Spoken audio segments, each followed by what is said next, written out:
Yes, I can record. And I will start it up by saying that today is July 25th, 2024, and this is the Intersect Town Hall breakout room. And ODIN is hosting to discuss governance topics. And I'll put the recording on pause while we wait for folks to come in and check in and whatnot.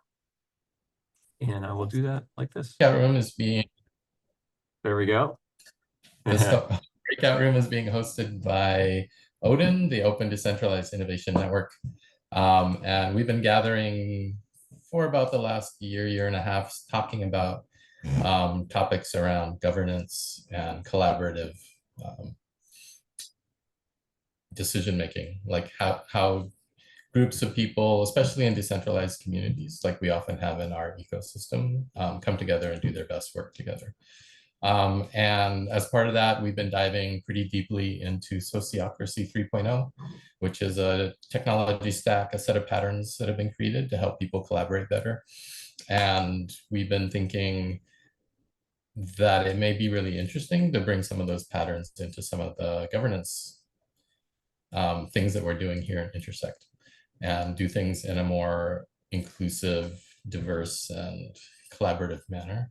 So we wanted to just host a series of breakout rooms and conversations. Today, we can be fairly free. This is our first time at Intersect, but one of the things on the table are there's 50, and if Jack is right, maybe more than 50 workshops happening around the world coming up to talk about the Constitution and selecting delegates and kind of having that conversation as a community around what should go into the Constitution for Cardano. And some of the principles that we've been exploring might be really helpful in helping get people's input, making sure that every voice is heard, that we're able to get to consensus or consent around who the delegates are and all this other stuff. So that one is one possible topic, but we really wanted to open it up. We can talk about governance in general. We have the CIP 1694. It's a lot of on-chain stuff. There's a triple government structure of SPOs, DREPs, and the Constitutional Committee. All those things are totally great topics as well. But with the workshop starting in Berlin here next week, I think, and then kicking off around the world, we thought that might be a timely time to help, especially if you're a host or attending one of these, to help design how these workshops might unfold. So is that a good enough intro? That's a super intro. Thank you, Nori. I wonder, because I love the idea of making things very practical. Randall, one of our ODIN contributors, is our like, is this practical? Is it concrete enough?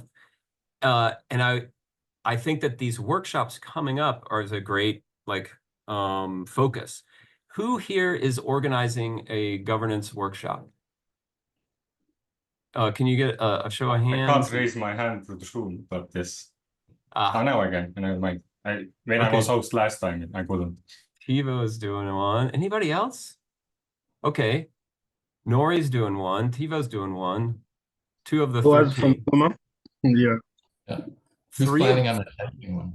Yeah, and then next is who's planning on attending one. So 3 of 13. So well, by host, I have to attend. Yeah, so we got 3 of 13, 4, 5 of 13, 6 of 13.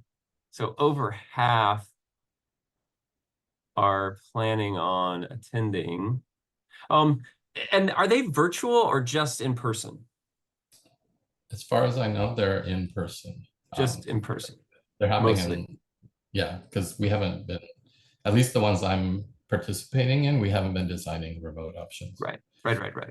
So it's interesting because we do a lot of virtual meetings, but not so many in-person meetings. There was an idea that idea was to use this town hall to get first insight, what people want to discuss and what are the expectation and guiding questions, so that there is some kind of unity between different people, and then take these virtual meetings back to the local workshop and maybe have bounce back and forth. Because I don't know how about you, but here in Estonia, basically the only Cardano fan is me, and the rest of them are like, what is Cardano? But they all want to kind of know it because they are working in regulation, they're working in finances, and they're like, this is actually happening. The schools are teaching now, there are semesters about it. There's always some events coming up. What is this about? Tell us. And now this opportunity to provide a workshop. It's like, okay, how do I combine that world who doesn't really know about blockchain now also into like how could they contribute with their knowledge and their insights? Mm-hmm. But I'm actually curious, what is the logic behind having in-person workshops as opposed to online workshops? It'll just open, online workshops would open things to a lot more people, no? Now we are specifically having a small group of people. That's a good question. I don't know if there are online ones or not. Yeah. Maybe it's related to the, what is this, the constitutional convention thing, and you need have to be present. And that's like practicing to be present in physical time. Yeah.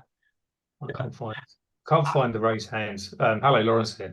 I think the reason for the in-person ones is the detail and the involvement that's needed. It is a long, full day, session, and there's a company that will be orchestrating them for us.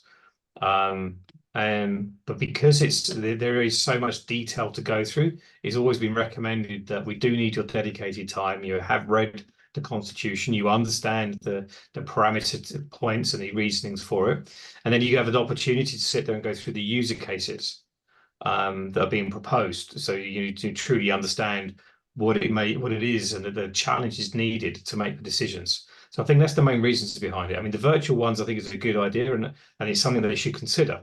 But how they do that at the moment, I think they're keen to get the grants out at the moment through Intersect, so we can get a number of people booked in with attendees, and then they'll probably do virtual ones later on in the year. Suspect. Makes sense. Yeah. Lawrence, is there any way for the community to provide input?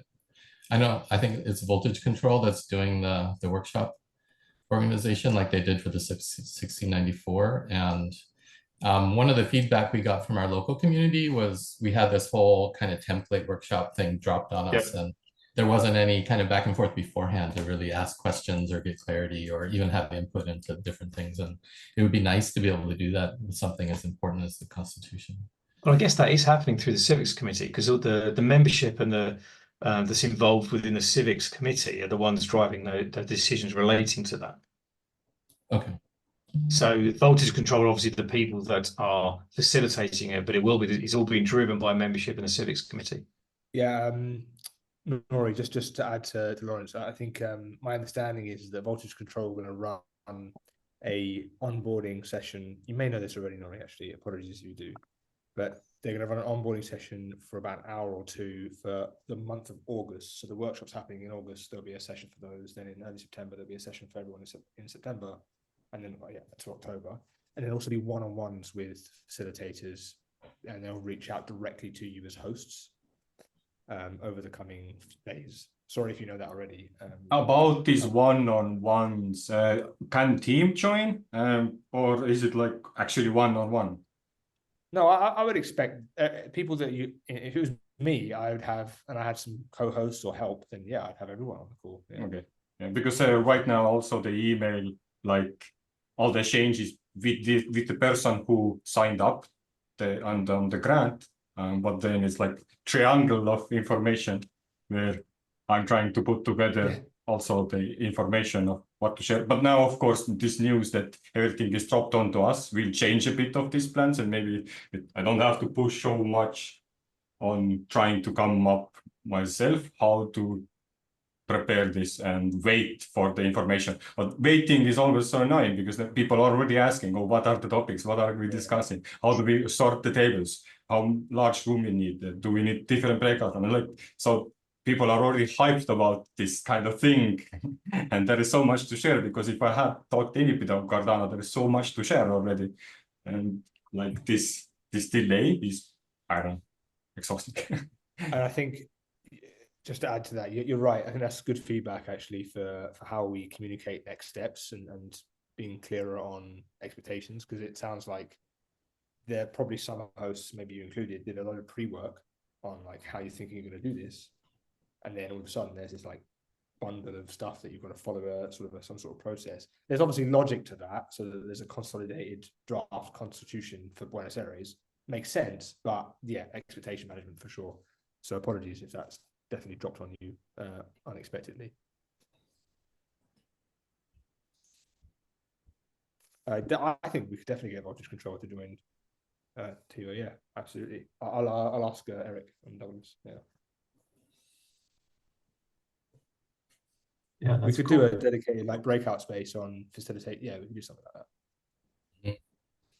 And I think there was some questions from the community around, will the workshop materials be made public so that non-official groups can come together and work through the materials as well?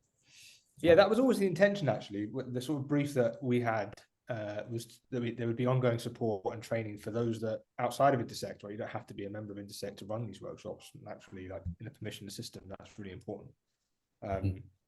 The only part that's sort of gated is the funding bit. Like we have to have you as a member just for legal reasons to do the funding part. But if you don't want funding, yeah, you don't have to do it. So that's a great question. I will take that away as well and see how we can maybe do knowledge base, a public knowledge base with links, materials, and that kind of thing. But there was a reason that they weren't made public, though. That again, to a level of to keep them under some level of change control associated with them. So legally, I know Joel legally wanted to keep them. Obviously, locked down is the wrong term, but some structure around them to keep the change control manageable. Otherwise, we're at risk of giving it to 10 people, giving 10 variations, and then having to manage 10 debates and discussions, which could take a long time, which is the purpose of the face-to-face. Establish a baseline, Lawrence. So, a common baseline from the discussions. I know we're pushing for them to be published online so everyone can see them. I think everyone should be able to read them and then provide comments back, even if they can't do anything with them, but they should be able to see them. I know that's just not the plan at the moment. Yeah, yeah. I suppose the principle for me is that everyone should be able to have an input into this process, regardless if you can't make a workshop, regardless if you can't host one, or if you're not a member of it, whatever. You should be able to contribute and influence, have your little say, as a small cog in a decentralized machine. The direction of the constitution. I mean, that's just a principle I think everyone would agree to. And we at Intersect can only really be as transparent as possible. So, like Nora said, if we can publish everything as much and share materials so that people understand how they can have these conversations themselves. And it's people power, really. When the noise is loud, if there's like a really important thing that someone wants to have included in the constitution and the noise is loud, then everyone will hear it. And then that's just what's going to happen. Anyway, yeah, so Nori, yeah, long story short, I think, yes, we can be as public about that as possible and help others. Awesome. That's great. I'm running out of time in my little phone booth here, so I need to switch rooms, but I'll be right back. Oh, nice. Okay, thanks, Nori. Yeah. Zoom. So each work group is going to have common guiding questions and a common framework. Is that right? Civics work group. The civics work group. Sorry, yeah. I think if I'm hearing you right, sorry, Stephen, are you talking about the constitution workshops? I am referring to the constitutional workshops. Sorry if there's confusion there. Yeah. So I was just trying to, again, I'll repeat the question. Is there going to be common guiding questions for the workshop and a common frame? You talked about the logic, Jack, yeah? Yeah. So now that's interesting. I think that's probably good because that provides you a consistency and doesn't go spiraling off into side discussions. So it provides focus. But within that focus, there's going to be some autonomy, yeah? I suspect so. Yeah, I think we saw that with the CIP workshops, that whilst there was a framework to it and there was a templated mirror board, and there were some key sort of questions that we asked everyone, the same ones, that sort of baseline, as you say, there was so much cultural nuances, different ways of interpreting terms, and it actually became quite hard to do, even though with the CIP workshops, which is a very technical sort of set of workshops, really, the Constitution is much more open, I think, for different understandings, backgrounds. In the UK, we don't really have a constitution. In the US, it's very sensitive. And in Latin America, it changes every 10 years in those countries over there, depending on the political swing. So yeah, I suspect, Stephen, it's going to be fairly autonomous to a degree, but with maybe some guaranteed outputs so that we can have that logic to get us to Buenos Aires with a good enough draft of a final constitution. It felt like Thanks. the last SIP like running, it was a bit maybe too narrow. Even if you had wiggle room, it didn't make it look like you are able to report anything else. Like you have to like pre-decision SIP is going to be chosen. It was already kind of pre-fixed, and then you only talked about parameters there. So I wonder if this time we have a bit more like I think so. different understanding of what people think about the constitutional convention, like what they even know or expect. So like open things where you can qualify, like just pull in the huge infographics, see what these hundreds of people think of it, even though we already maybe know the answer, but not assume we know the answer. So do we know that if there is a difference between those who are experts and know what they are telling with their bullet points compared to what people understand, what is the meaning of these bullet points? There may be a lesson of political philosophy here, though, because maybe any constitutional convention, by definition, has to have a limited context. So it's going to be exclusive of some principles, perhaps. Maybe that's the lesson learned here. I think there's that's both good points. And TV, you're right about the parameters on the SIP. It was much more, we had like clear goals. We wanted the community to set the first parameters of the on-chain mechanisms that are coming now. And I, in my naivety, thought we'll do this in like a few workshops and wrap it up in Edinburgh last year, which clearly was too ambitious. It's too hard, and we had disagreements. And the disagreements were really around Treasury withdrawals and that kind of the safeguards around the Treasury, which we all really care about. And the Constitution is going to have similar concerns in the Treasury section as well. So I think it's just really open to, there's much more interpretation involved, I should say. And I agree with you, Stephen. Yeah, there's political swings and philosophies here that take into different things. I mean, when the Bill of Rights took, from the first iteration of the Bill of Rights in the US, there was 12 years later before the final constitution was agreed. And that's the idea of this interim period. We're like doing a 12-year process in 1 year. Obviously, we've got technology that helps us that wasn't back in the 18th century. But I suspect that we will get a very good, from the interim stage we have now, the interim constitution, I suspect most of that will be lifted and shifted into the final constitution. This is my expectations, but who knows? And then we build upon the preamble in the interim constitution. And I think that's where we're going to get maybe some contentious things around, we could probably agree that Cardano should always be permissionless as a principle in the constitution. Most people would say yes on the majority. But there'll be some areas that people disagree on. And I definitely think, as you say, Vanessa, I think the Treasury is something that is going to be, we'll meet in the middle, as we always will, compromise. But there's going to be, what is that middle, right? Is it, who knows? Yeah. Sometimes compromise is code for nobody gets something that's good.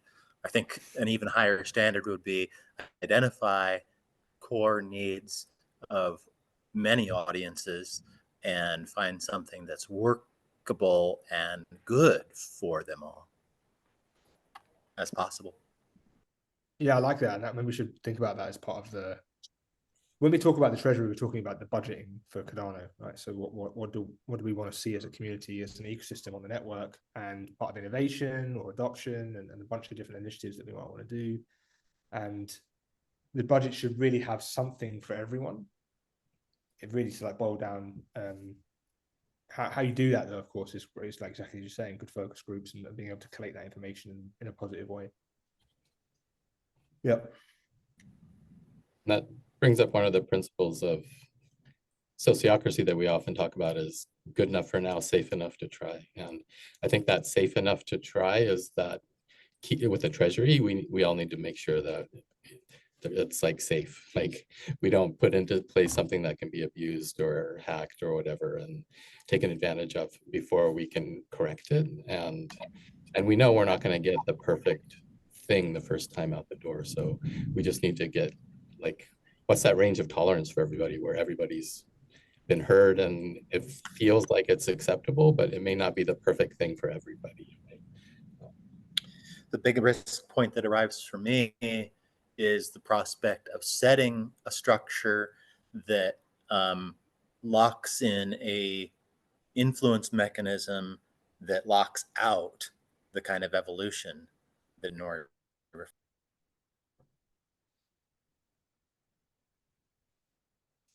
Yeah, that Yeah, that's idea. cool. I mean, because everything.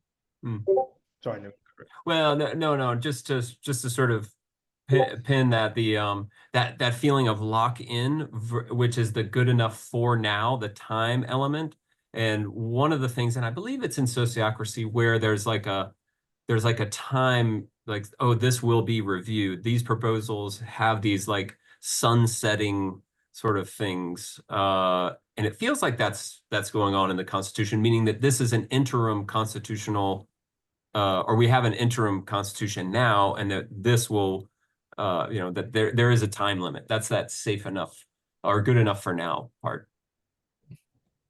One thing, like a small fractal experiment in a smaller network, consent process, getting Treasury stuff done, and then creating some policy rules.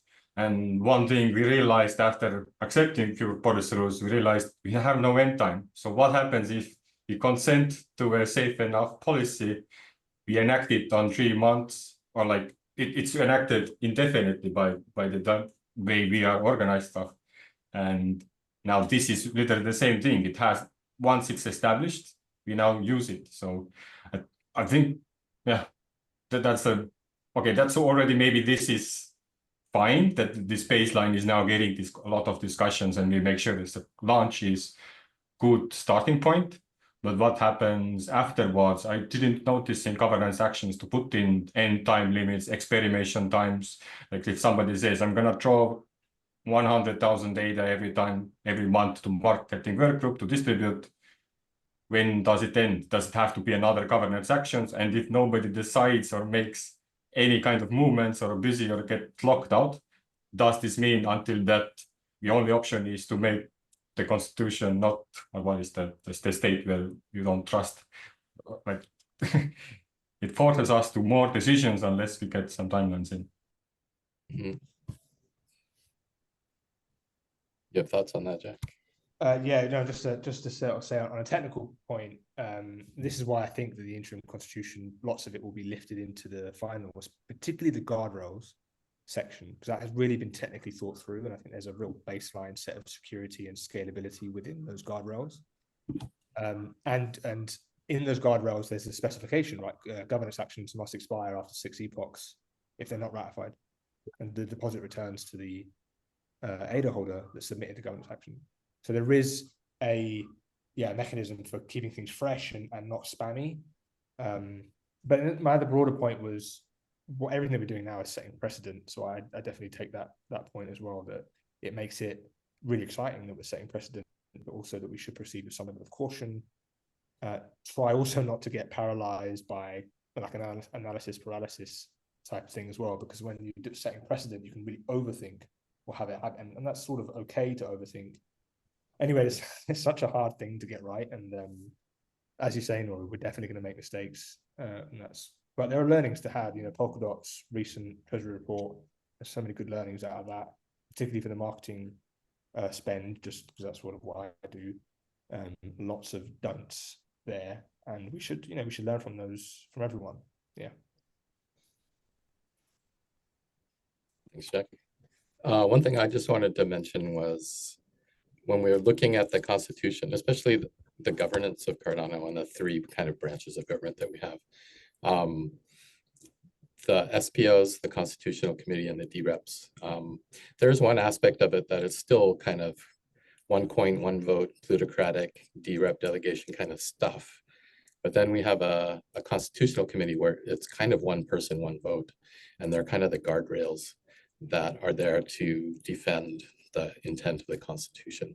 And then you have the SPOs, which are kind of in the middle there. There's like whatever 3,000, 3,200 SPOs, and they get to vote with whether they install node 9.1 or not and get us to that threshold. And those kind of things for hard fork. I think it feels like there's a lot of good structures coming into place for that.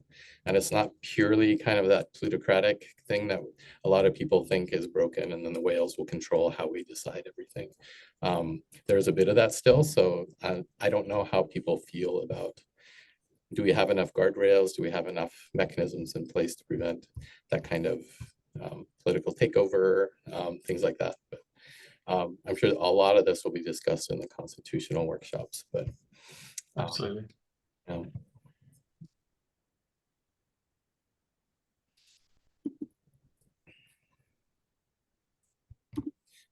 And you mentioned Polkadot. I'm one of the co-hosts for the Geneva Constitutional Workshop with Felix and Yoram. And one of the things we're planning to do is invite Polkadot and Web3 and some other people from the community that are near there to have a pre-day discussion around general blockchain governance and what other chains are doing. And then we'll feed that into the actual Cardano workshop on the next day. So our thinking is, yeah, get a lot of input and information from other communities that are along similar paths, either ahead or behind, and kind of share that knowledge out and kind of do some cross-chain stuff there as well. But I think there's a lot to be learned if we look around as well and not just try to invent everything in-house. Yes. I see Tevo's hands up. Yeah, I'm trying to remind after such a great news and drop in the meeting chat. No, not in meeting chat, meeting notes. Okay, I give the floor. I'll come back when I remember. Yeah, I love the idea of getting input about other chains, other governance models, but then really thinking, because that establishes a habit. You can kind of see what is the habitual thing, and then realizing that we have a somewhat unique, powerful position to redefine and do something a little better. Yeah, so just to put that on, and then I see Thibaut is back. Yeah, I remember now. So on the topic of political takeover, I wonder if that is such a big concern, in a sense that whoever this is gonna fall to is in the end to the stake pool operators. And so far they are already kind of running the system. So we know it's working. So they are able to keep this network safe.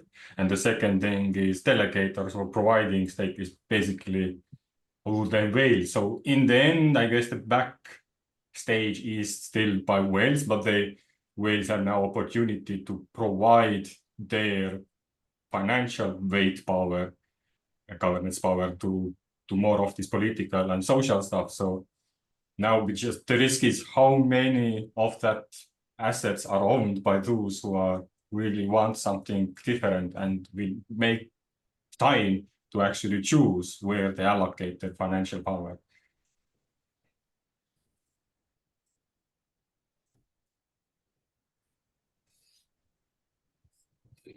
Jack, your hands up.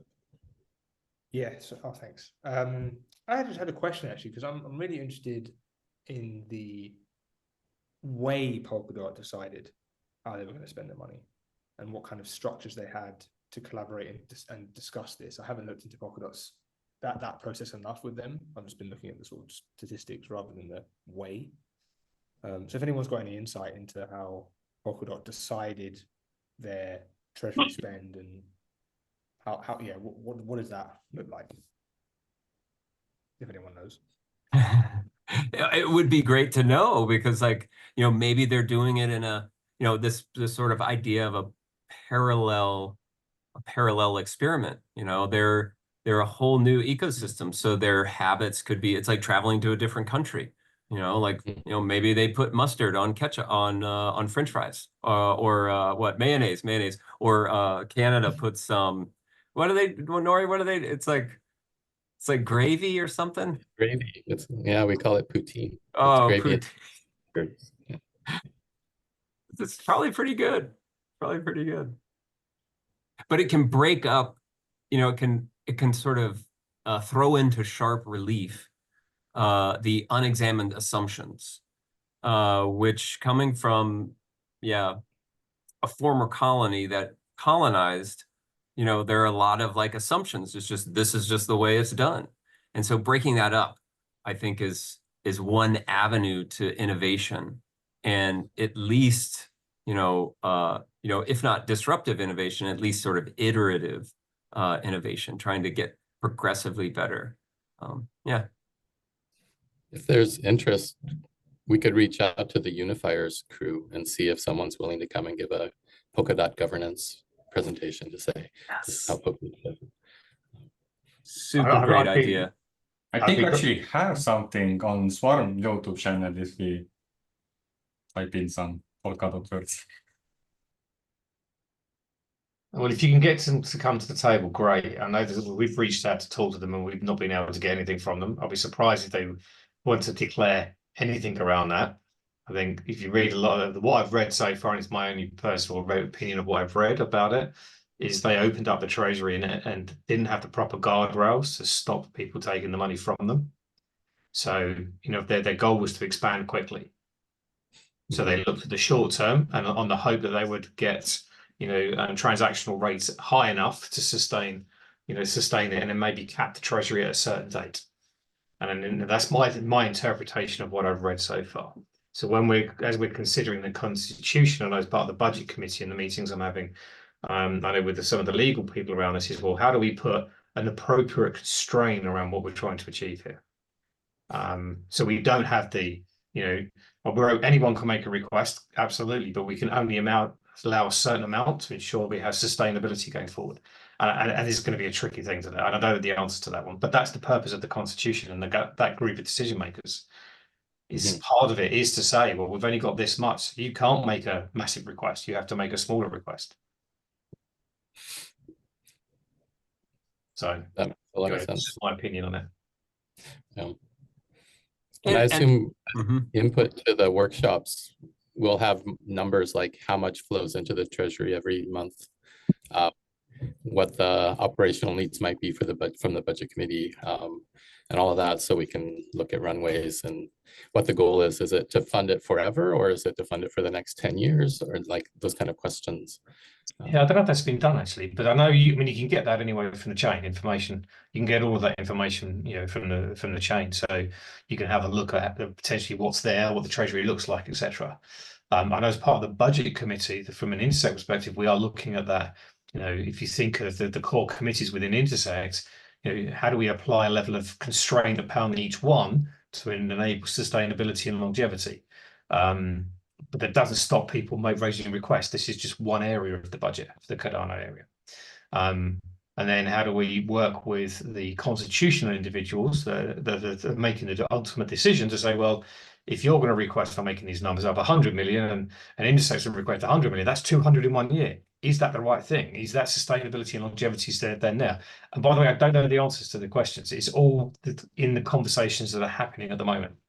So it's all good conversations, especially with the Polkadot, helped us kind of, actually, are we doing the right thing? Is there any lessons to learn? What guardrails can we put into our constitutional process to manage it? I think it's good. Yeah, there was a common discussion between Swarm and Polkadot. Was that right, Tiva? And a few months ago. Again, I vaguely remember it, but it did seem to be far more informal. And as you say, Lawrence, that might be a bit more risky in terms of how that, but it did seem to fall back on very much, this is my impression, a kind of in-group who understood peer reputation more, but in an informal way. But that's very stark contrast to what we're discussing here, which is much more structured, it's much more legally accountable, as you seem to be saying. But then that might be, so it'd be really great to get Polkadot to hear it from the horse's mouth, because that might get lessons learned there to see what are the limits of the structures that we need to put in place in Cardano. So absolutely agree. Yeah, I think the discussion was comparing Catalyst funding and the Polkadot funding styles and difference. And there is already, you can see like the decentralization differences, also the amount of audience and the scale. And I think which makes it very hard for Cardano is just a crazy scale of humans interacting with this. And I think it's a great problem to have, but it makes it very complex then if you have like hundreds or thousands proposals compared to 100 or 10 proposals. So because I feel like, yeah, how are we going to put governance actions if there are like hundreds to them? Are we going to use some AI or are we just going to sideline some? Like this is, and probably in the end there are going to be thousands. Or this is like we increase the parameter. Oh, if you don't have 10,000 data, you can put the governance action. I think there was already some parameters about that. But yeah, you need 50,000 ADA to make a request. Obviously, you get that back, but you have to have that 50,000 to make it. So that stops, some sort of a DOS attack. But it's still possible to happen if you've got the ADA, because you do get it back. So there's nothing stopping someone with lots of ADA making millions of requests. So some sort of a DOS attack, but ultimately every single one will just be rejected. So there are. And you don't even millions, because one governance action may actually take hundreds of hours of people to kind of digest the meaning. Exactly, but that's the issue. Is the fact that it's the ones and the twos that are smart about it make exceptionally complicated ones, and they suck up people's time, and it delays the other actions. That's the risk. But there are guardrails in the system being hard coded in. So where Polkadot spent somewhere in the region of 80 to 90 million in a very short period of time from their Treasury gain expansion over anything else, over sustainability. You can't do that. There is a percentage guardrail rate related in there that stops you from just making a silly request. So it is in the system.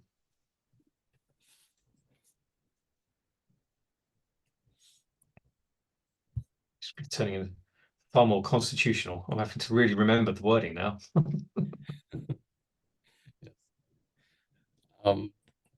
Has it been talked about yet around, there's a second part of the constitutional workshops is selecting delegates for the constitutional convention.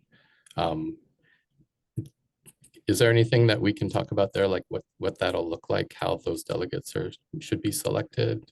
I heard there's an alternate as well, and what the expectations are for those delegates.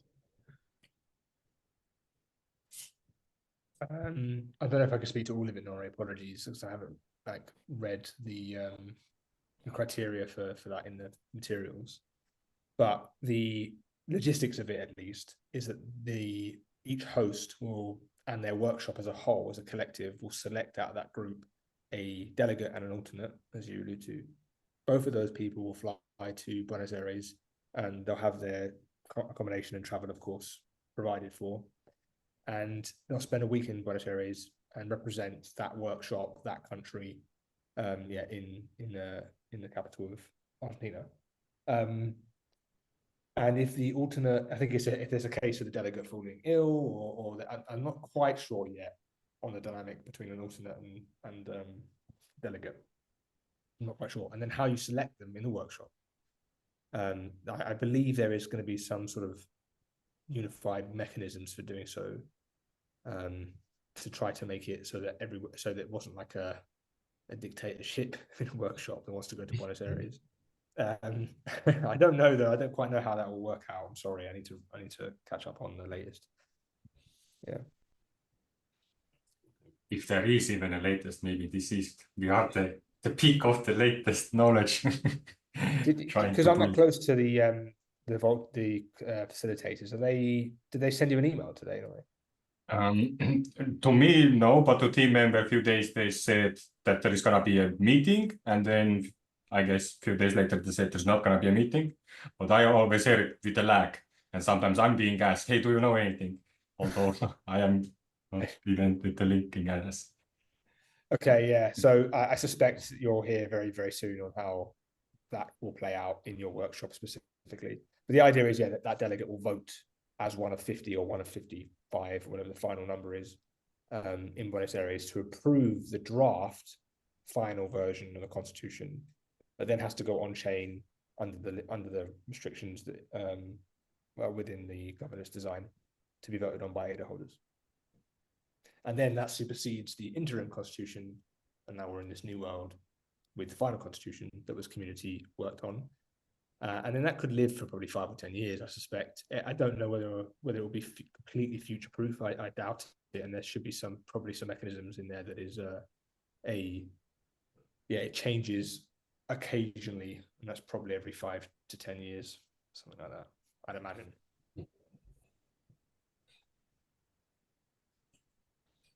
Yeah, new world order.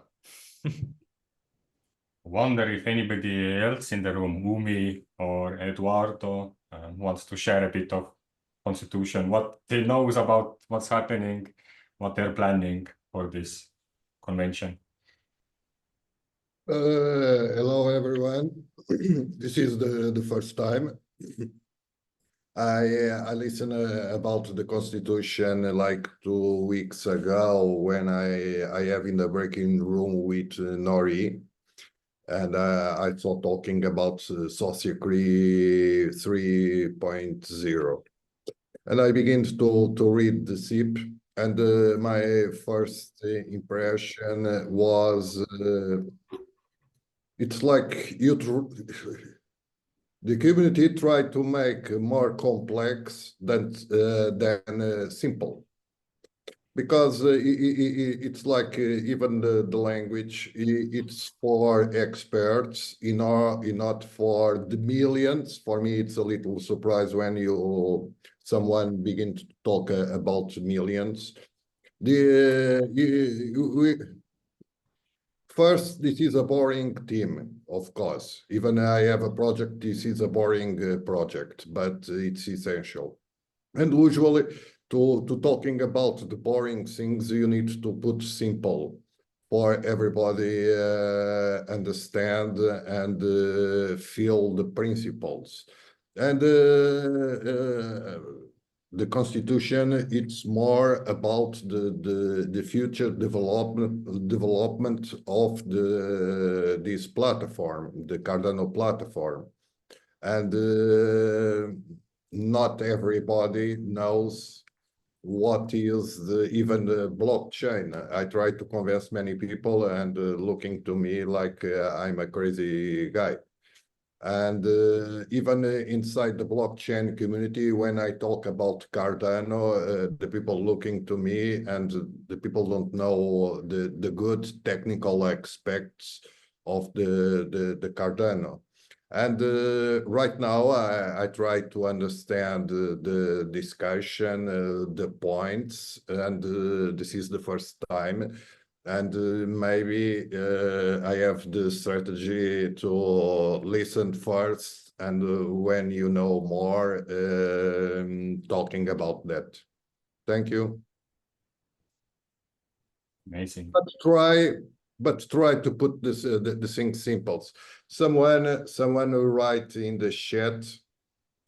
To me, a constitution needs more outcomes and principles and less lock-in techniques. And I feel even when I read the CIP, something that was surprised, that if one guy in the constitution committee put out and you don't vote, for me, it's like lock the person, and don't write anything about how many time the guy it's put out of committee, and during 1 year, 1 month, you don't vote again. And it's a little question. I don't read all the full CIP. I'm like in the middle of the page, and was a little surprise. Another surprise was, now I open, I like to know the security relevance protocols parameters are max block bot size, max transaction size, max block header size. And when I read this, right now, I would like to know these numbers, because this is the parameters that in the future the committee will discuss.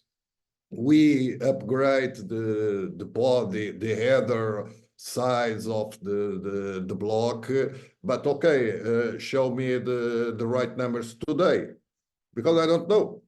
I don't know. It's like hidden. And for me, we talking about discussion, what kind, the good constitution in the world. I'm a little afraid about laws, because the laws, it's only for the bad people. Usually the good people don't need not laws. The laws was created to stop the bad people, okay? And even in the Catalyst, I saw a discussion about votes. And for me, the parameters for the stake pool operators, it's good enough, because don't create plutocracy, that the one stake pool have all the power, and you put the limits where the tokens, the size of the tokens or the height of the tokens, it stop. Okay, you can put more, but you don't receive more rewards. And why not to make like a copy paste of this philosophy to put, for example, in Catalyst, and even in this place, in the technical terms. Sorry, I know that, of course, I have a lot of missing information. I don't know anything. Sorry if I say something wrong. Probably, yes, I say maybe 2 or 3 things wrong, because I don't read the information, but, and it is my first time. I think your feedback was quite amazing. And recently, when I haven't also read Constitution for, I don't know, last month, the first time I actually read the portal. And I felt the same way. It was a bit complex, but I'm technical. I kind of knew where to look, Cardano. Well, I didn't actually care about current parameters, but probably I would have been able to find them if I would wanted to. But then making that portal understandable to those who are not in blockchain, but that is indeed a challenge. Like there were these treasury cuts and all that stuff, and then I just kind of made comparison. Okay, here is Estonian laws. This is how taxes work in Estonia, and this is what Constitution proposes instead of the current tax laws. And so to make this kind of real life comparison helps to make it. But on the Constitution portal, there is no links or examples or anything. So yeah, that interpretation based on where you are coming from is going to have a huge effect of how they understand what is being presented. There is a link. There is a link between comprehension and understanding and agency in governance as well. So if it's opaque, it's less accessible and potentially less equitable to people involved. I know work in Singularity in that, where there's discussion on AI ethics. Like one of the pillars of AI ethics is that people should understand what's being done with their data that's fed into an artificial intelligence, because otherwise that's unethical. So I know it's not quite the same for a blockchain, but in a blockchain, there needs to be a bar of understanding. So like when you're talking about block sizes and stuff like that, that needs to be communicated in a way that provides a broad franchise of comprehension, is my view.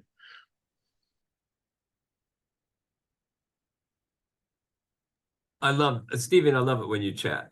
So does it feel, because I'm right there with Eduardo, and because I want to know how those things affect me as a semi-developer, a voter, someone that holds ADA and uses ADA. Maybe we were talking about this at the Catalyst Town Hall, as somebody that uses the identity products or uses Cardano in a game, has a wallet.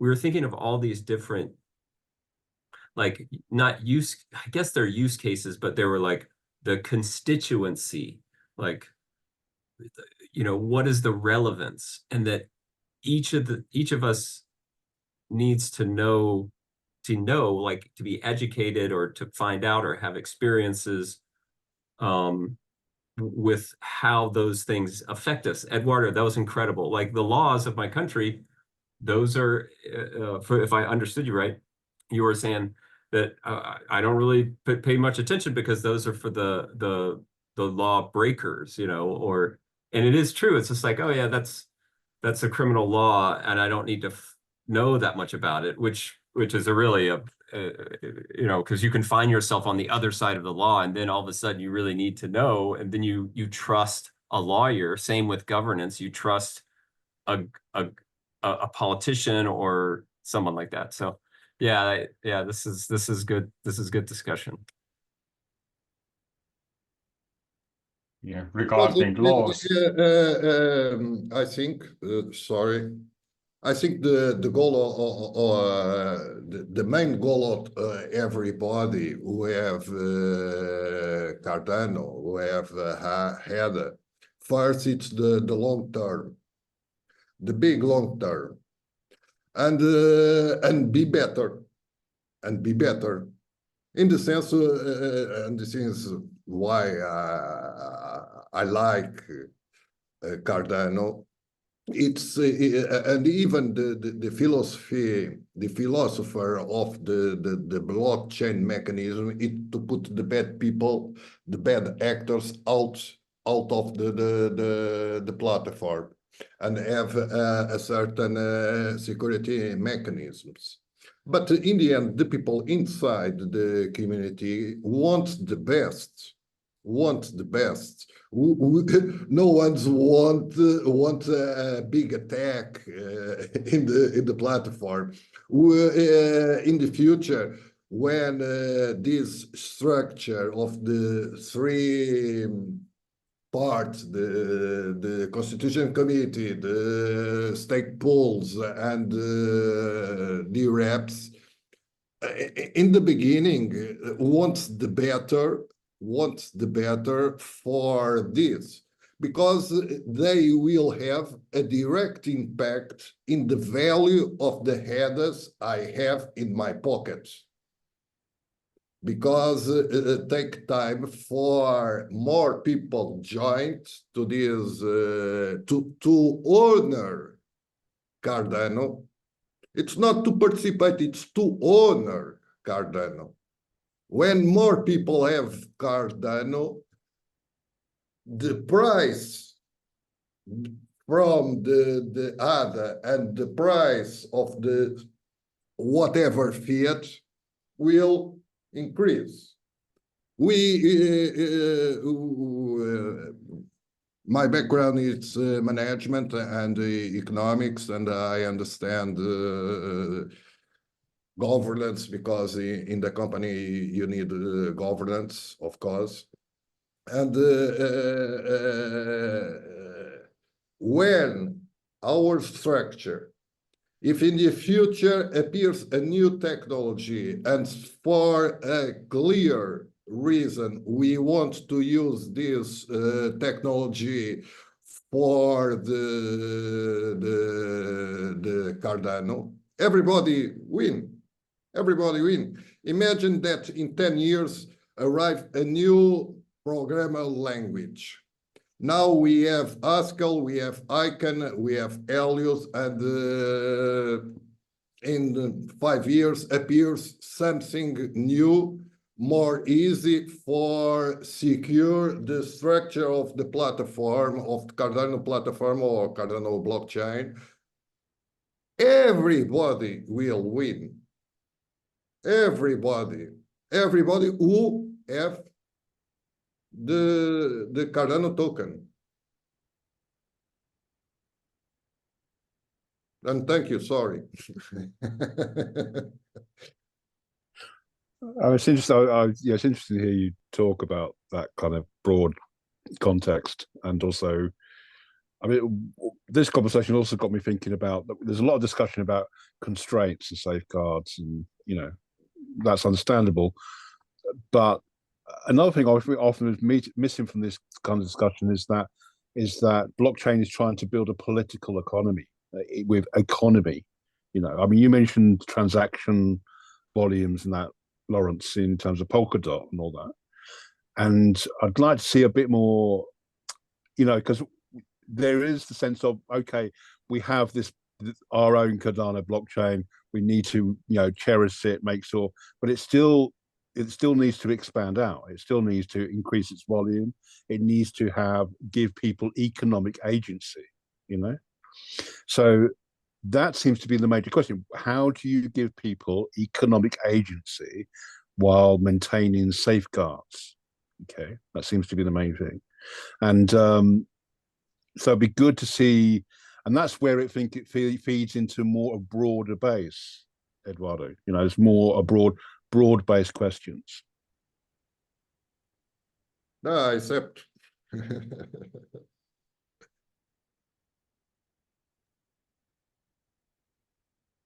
And I too like when we mentioned like blockchain could be used to pull the political economy, because I think a few years ago I felt like another reason why I'm Cardano is I felt it's more a social blockchain rather than hype train or technical, even though it's meant to be a financial operating system. To me, the fact, like with all the basic blockchain, you can provide a value and you can verify that was done. So if we are able to transform our decisions into blockchain and also get sentiment or some verification that decision happened, it will be much easier to actually pull together that law, because you have the same understanding, the same kind of law clauses, where in natural law, it somehow is a bit more messy, even though you still have these huge books and all these policy lines and everything in place.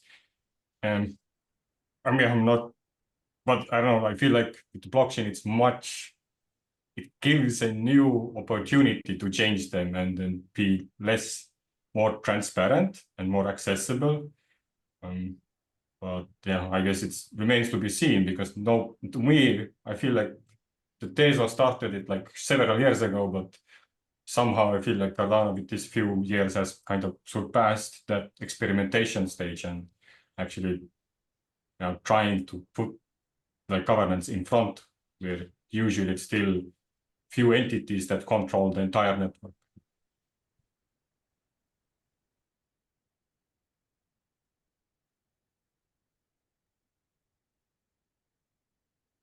Hey y'all, I'm mindful of the time. It is we're going past an hour and 45 minutes since the beginning of the town hall. How are you feeling? 100 minutes feels like a good place to start to wrap things up. We've been here a while, yeah. Looks like I have used brain power because I'm sweating right now. Yeah. Yeah, and I need to get my dinner. Yeah, for sure. Great conversation. And it's got me thinking, maybe for next time, I'm going to try to reach out and see if we can get somebody from Polkadot governance here to maybe give a presentation. And I think this is a really nice conversation. I definitely think we can continue some of these breakouts to keep the conversations going as we head into the constitutional workshop season. Yeah. Mm-hmm. Well,